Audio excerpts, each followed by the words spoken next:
We will now take a look at how a person living on a carousel can communicate with a taxi driver living in a rectangular grid world of streets and avenues. In order to do that, we need to figure out how to lay out the angular measure, the radian measure, along a line.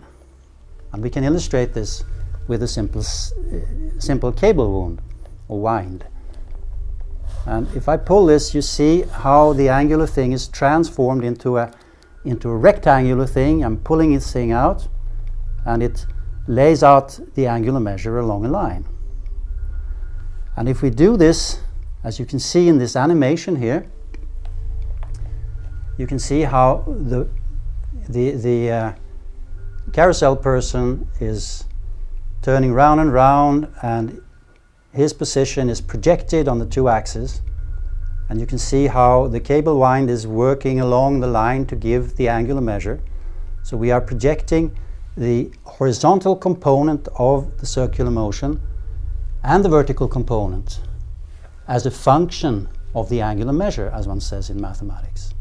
And these functions are called the cosine function and the sine function.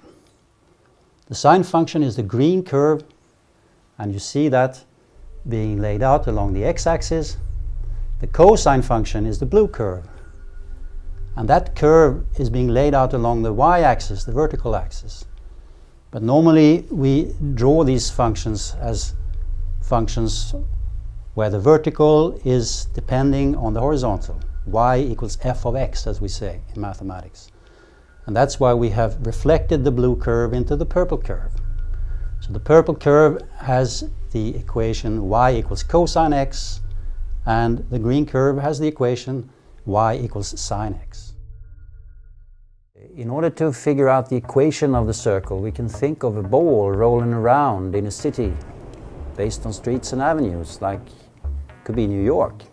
Imagine, for instance, building a monorail, a circular monorail system. You can see the ball rolling around here, knocking down some buildings in order to prepare for the railway. And the question is, how would you describe that railway in terms of streets and avenues?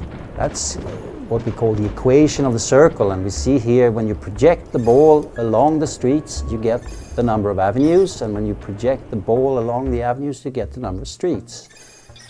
That's laid out here in a coordinate system centered on what you could call ground zero.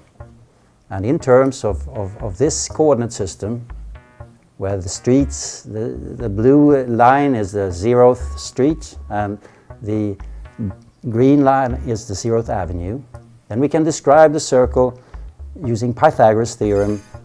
And the red point is then described by the equation street number squared plus avenue number squared is equal to the radius squared. That's the equation of the circle. It's just Pythagoras' theorem applied to New York City.